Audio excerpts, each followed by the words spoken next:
Hello friends, welcome back to Anvesha Raj channel. आज हम लोग पढ़ेंगे सूरदास के पद पार्ट 3। ठीक है, चलिए सूरदास के पद ये तीसरा पद है। ठीक, चलिए हम लोग देखते हैं। हमारे हरी हारिल की लकड़ी। यहाँ पे गोपियाँ उद्धव को कहती है कि हमारे लिए हरी हरी कौन, श्री कृष्ण, हमारे लिए श्री कृष्ण हारिल की लकड़ी के समान होता है, समान है। हारिल क्या है? एक पक्षी होता है जो अपने पंजों में एक लकड़ी को पकड़ के रखता है। ठीक है ना, तो हम लोगों ने भी श्री कृष्ण को, मतलब श्री कृष्ण हमारे लिए हारिल की लकड़ी के समान है। ठीक, मैंने हम लोगों ने भी उन्हें उन्हें मतलब कस के पकड़ के रखा है। हम उन्हें चाहकर भी छोड़ नहीं सकते। ठीक है, चलिए अब हम इसके अर्थ को देखते हैं। जब उद्धव ने गोपियों को योग संदेश दिया तो गोपियां उद्धव से कहती है कि हमारे लिए तो श्री कृष्ण हारिल की लकड़ी के समान है। ठीक है ना, हारिल की लकड़ी क्या, हारिल क्या होता है? हारिल एक पक्षी होता है जो अपने पंजों में लकड़ी पकड़े रखता है। वे किसी भी स्थिति में उस लकड़ी को छोड़ता नहीं है, कस कर पकड़ कर रखता है। इसी प्रकार गोपियां कहती हैं कि हम भी श्री कृष्ण को कभी नहीं छोड़ सकती। हमारे लिए तो श्री कृष्ण हारिल की लकड़ी के जैसे हैं, जिसे हमने कस कर पकड़े हुए हैं, उसे छोड़ नहीं सकते। मतलब श्री कृष्ण को हम लोग छोड़ नहीं सकते, वे हमारे लिए हारिल की लकड़ी के समान है। ठीक है, नेक्स्ट देखिए। मन क्रम वचन नंद नंदन। और यहाँ पे गोपियाँ बोलती है कि नंद नंदन मतलब श्री कृष्ण, हमने श्री कृष्ण को अपने हृदय में मन वचन क्रम से दृढ़ता से, मजबूती से पकड़ कर रखा है। ठीक है ना, यह दृढ़ दृढ़ मतलब मजबूती से, करी पकड़ी मतलब पकड़ के रखे हमारे हृदय में श्री कृष्ण। श्री कृष्ण एकदम दृढ़ता से, मजबूती से बसे हुए हैं। ठीक है ना, जिस प्रकार हारिल पक्षी लकड़ी को पकड़कर मजबूती से पकड़ता है, उसी तरह हमारे हृदय ने श्री कृष्ण को मजबूती से पकड़कर रखा है। ठीक है, चलिए अब इसके अर्थ को देखते हैं। गोपियाँ कहती हैं हमारे हृदय में श्री कृष्ण मन वचन कर्म से आ चुके हैं। उनका हृदय मजबूती से नंद नंदन मतलब श्री कृष्ण बसे हुए हैं, उनके हृदय में नंद नंदन बसे हुए हैं। ठीक है, हम चाहें भी तो उनको छोड़ नहीं सकते। जिस प्रकार हारिल पक्षी अपनी लकड़ी मजबूती से पकड़ कर रखता है, उसी प्रकार हमारे हृदय में मन वचन और कर्म से श्री कृष्ण को मजबूती से पकड़ कर रखा हुआ है। नेक्स्ट देखिए। जागत सोवत स्वप्न दिवस निशी कान्ह कान्ह जक रही। यहाँ पे गोपियाँ कहती हैं कि जागते हुए, सोवत मतलब सोते हुए, सपने में, दिन में, रात में, ठीक है, कान्हा कान्हा जक रही मतलब उन्हीं की धुन लगी हुई, उन्हीं की रट लगी हुई है, उन्हीं से मिलने की आशा लगी हुई है। ठीक, यहाँ पे गोपियाँ बोलती है कि हम चाहे सो रहे हों या जाग रहे हों, सपने में, दिन में, रात में, हमें कान्हा कान्हा की रट लगी हुई है। ठीक है, उन्हीं से मिलने की आशा लगी हुई है। ठीक, चलिए अब हम इसके भावार्थ को देखते हैं कि जागते सोते सपने में, दिन रात, कान्हा कान्हा, हमें श्री कृष्ण का ही धुन या रट लगी हुई है, उनसे ही मिलन का मन करता है। यानी श्री कृष्ण के बारे में ही हमारा मन सोचता रहता है। श्री कृष्ण से मिलने की हमें रट लगी रहती है, चाहे हम जाग रहे हों, चाहे हम सो रहे हों, चाहे हम सपना देख रहे हों, दिन हो या चाहे रात हो, कान्हा कान्हा से मिलने की एक आशा, मिलन की एक आशा है। ठीक, नेक्स्ट हम लोग देखते हैं। सुनत जोग लागत है ऐसो जो करुई ककरी। ठीक है ना, यहाँ पे मतलब सुनत मतलब सुनकर, योग मतलब तुम्हारे योग संदेश को, लागत है मतलब लग रहा है। ठीक है ना, ऐसो मतलब ऐसा मतलब तुम्हारे योग संदेश को सुन के हमें ऐसा लग रहा है, जैसे, जो ही मतलब जैसे, कड़वी मतलब कड़वा, कड़वा ककड़ी के जैसा लग रहा है। तुम मतलब उद्धव तुम जो ये संदेश दे रहे हो उसे सुनकर हमें एकदम कड़वी ककड़ी के जैसा लग रहा है। जो हम लोग खीरा खाते हैं ना वो बहुत तीता लगता है खाने के साथ। तो तुम्हारा योग संदेश भी हम लोगों को बहुत कड़वा लग रहा है, ठीक है ना, बहुत तीता लग रहा है, गंदा सा टेस्ट लग रहा है। ठीक, चलिए अब हम इसके भावार्थ को देखते हैं। अभी जो तुमने योग संदेश दिया है, इस योग संदेश को सुनकर हमें कड़वी ककड़ी के समान लग रहा है। जिस प्रकार कड़वी ककड़ी लगती है उसी प्रकार ये तुम्हारा योग संदेश सुनने में लगता है। जिस प्रकार कड़वी ककड़ी में कोई रस नहीं होता, उसी प्रकार हमें इस योग संदेश ज्ञान मार्ग में कोई रस नहीं नजर आ रहा है।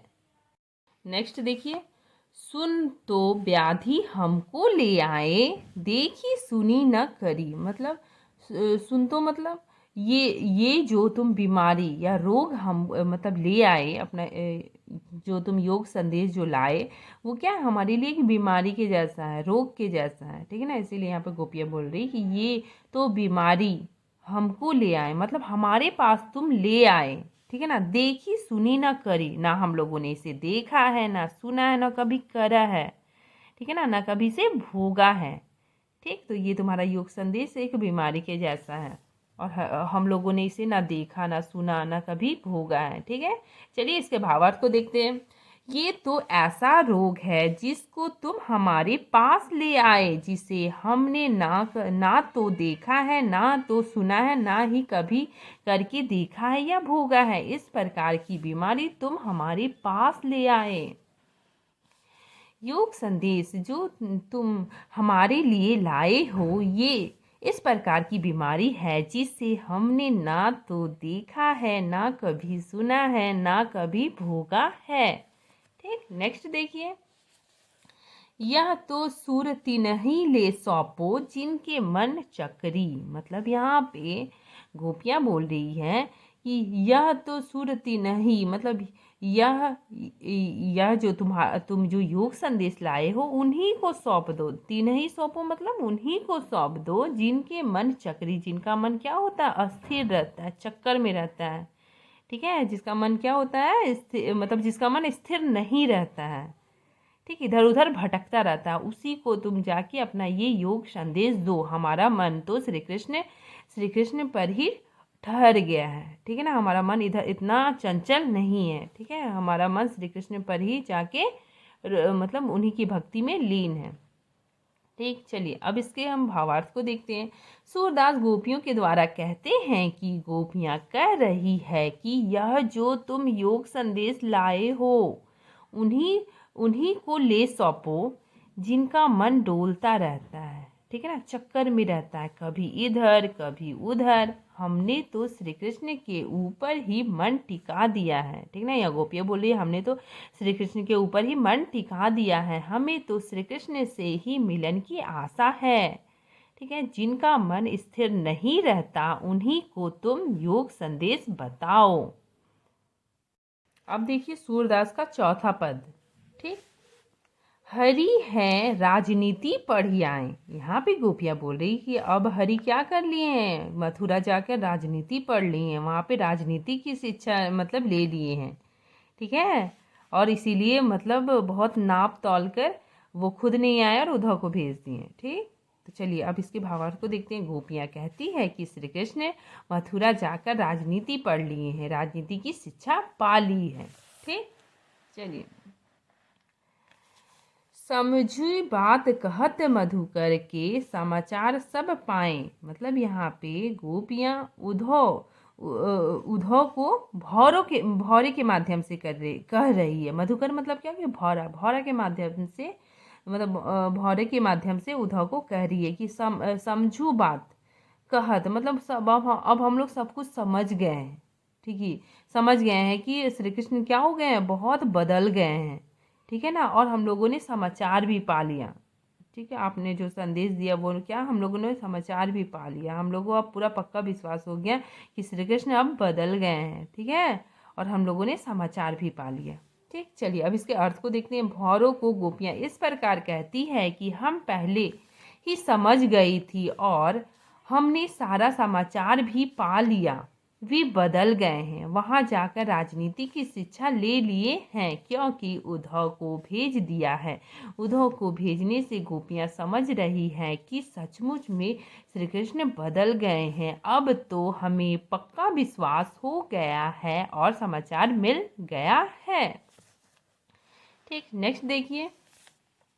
एक अति चतुर हुए पहले ही, मतलब यहाँ पे गोपियाँ बोल रही एक मतलब एक, अति मतलब बहुत, ठीक है ना, अति मतलब बहुत, यहाँ पे बहुत होगा तो एक चतुर, अति चतुर मतलब थे, होते मतलब थे, और पहले ही मतलब पहले से ही, मतलब पहले से ही श्री कृष्ण बहुत चतुर थे, बहुत चालाक थे, ठीक है ना। अब गुरु ग्रंथ पढ़े आए, अब क्या कर लिए उन्होंने, बड़े बड़े ग्रंथ पढ़ लिए, गुरु बड़े बड़े ग्रंथ पढ़ लिए और भी चालाक हो गए, ठीक है। पहले से तो श्री कृष्ण बहुत चालाक थे, अब और भी बड़े बड़े ग्रंथ पढ़ लिए हैं, इसी वजह से और भी चालाक हो गए हैं और मतलब नाप तौल करके वो खुद नहीं आया और उद्धव को भेज दिया। ठीक, चलिए अब इसके भावार्थ को देखते हैं। गोपियाँ कह रही है कि श्री कृष्ण तो एक पहले से ही चालाक थे, पहले से ही बहुत चतुर थे। अब तो उन्होंने गुरु ग्रंथ पढ़ लिए हैं, बहुत बड़े बड़े ग्रंथ पढ़ ली है, वहां जाकर राजनीति की शिक्षा पा ली है। अब उन्होंने वहां बड़े बड़े ग्रंथ पढ़ ली है। नेक्स्ट देखिए। बड़ी बुद्धि जानी जो उनकी जोग संदेश पठाए, मतलब यहाँ पे कि बड़ी बुद्धि मतलब अब उनकी बुद्धि बहुत बढ़ गई है, ठीक है ना, इसलिए वो क्या कर रहे हैं, योग संदेश का पाठ भेज रहे हैं। क्या कर रहे हैं, हम लोगों को योग संदेश का पाठ भेज रहे हैं। ठीक, चलिए अब हम लोग इसके भावार्थ को देखते हैं। उनकी बुद्धि बहुत बढ़ गई है, तभी उन्होंने योग का संदेश भेजा है। उनकी बुद्धि बहुत अधिक बढ़ गई है, गुरु ग्रंथ पढ़ लिए हैं, राजनीतिक पढ़ लिया है, राजनीतिक सीख लिया, तभी उन्होंने योग का संदेश भेजा है। जबकि उनको अच्छे से पता है कि गोपियाँ उनका दर्शन चाहती है। श्री कृष्ण ने उद्धव के हाथों योग का संदेश भेजा है। उनमें निर्गुण ब्रह्म के उपासना का संदेश भेजा है। लेकिन गोपियाँ श्री कृष्ण के साकार रूप से प्रेम करती हैं, ठीक है ना, उनके दर्शन करना चाहती थी, इसीलिए गोपियों को श्री कृष्ण का यह संदेश अच्छा नहीं लगता है। ठीक, नेक्स्ट देखिए। उद्धव भले लोग आगे के परहित डोलत धारे, यहाँ पे मतलब गोपियाँ बोल रही है कि उद्धव भले लोग, आगे मतलब पहले के ज़माने के लोग बहुत भले होते थे, ठीक है ना, वो क्या करते थे, दूसरों के हित के लिए, दूसरों के भलाई के लिए मतलब डोलते रहते थे, मतलब यहाँ से मतलब भागते रहते थे, हमेशा दूसरों का भलाई करते थे, ठीक है ना। तो उद्धव तुम भी क्या हो, तुम भी उसी के जैसे, तुम तो हमारी भलाई करने के लिए यहाँ पे आए हो, हमें मतलब संदेश देने के लिए आए हो, ठीक है ना, इसमें तुम्हारी कोई गलती नहीं है, तुम तो बहुत भोले हो, ठीक है, तुम तो पहले ज़माने के लोग के जैसे हो। ठीक, चलिए अब इसके भावार्थ को देखते हैं कि उद्धव तुम तो भोले हो, जो तुम भले करने के लिए यहाँ पे आए हो, मतलब यहाँ अपना संदेश देने के लिए आए हो, तुम परहित मतलब भलाई करने यहाँ आए हो। पहले जमाने के लोग थे जो दूसरों की भलाई के लिए डोलते रहते थे, मतलब भागते रहते थे। पहले के जमाने के लोग बड़े ही भले होते थे, तुम ही परहित करने यहाँ पे आए हो।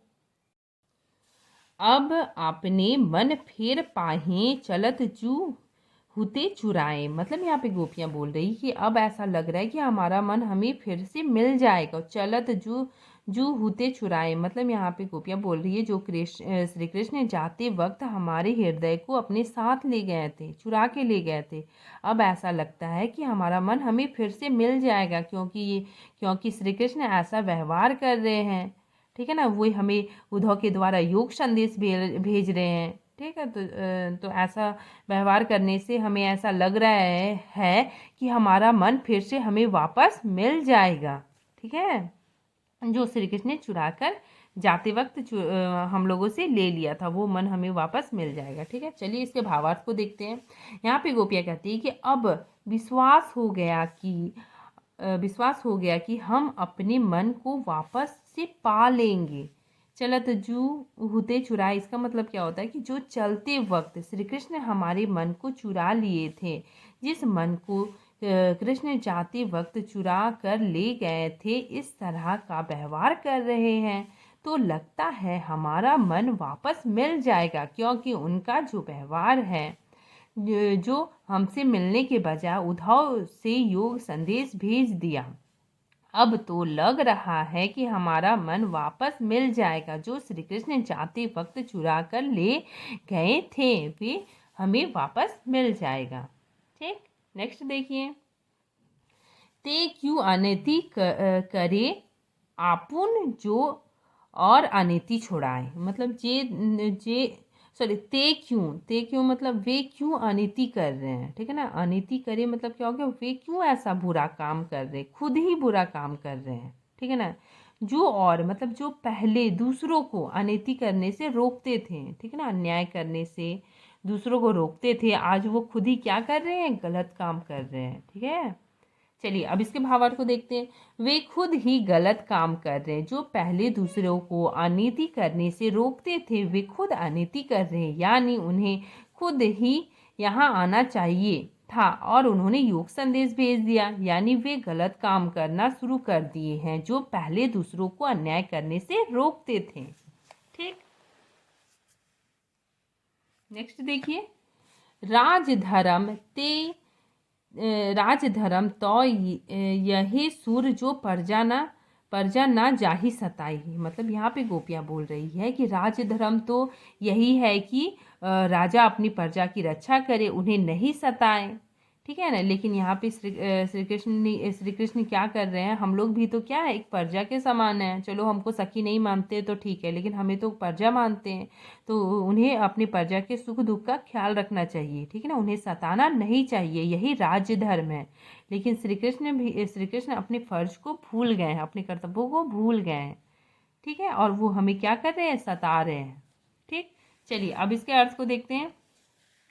गोपियाँ कहती है कि राजधर्म यही होता है कि प्रजा को ना सताएं, वे राजा बन गए हैं तो राजा का फर्ज होता है कि वे प्रजा को ना सताए, प्रजा को दुख ना दे, उनकी रक्षा करे। अगर वे हमें प्रजा मानते हैं तो भी हमें दुख ना देते। वे राजधर्म का पालन भी नहीं किया, उन्होंने क्या किया, राजधर्म का पालन भी नहीं किया, उन्होंने योग संदेश भेजकर अपनी प्रजा को सताया है। ठीक है ना, मतलब प्रजा हमें सताया है। कृष्ण योग संदेश भेज कर अच्छा नहीं किए। अगर वे राजा है तो उनका यह फर्ज है कि वो प्रजा की रक्षा करे। ठीक है, बस इतना ही, आज पूरा पद खत्म हो गया। Thank you friends.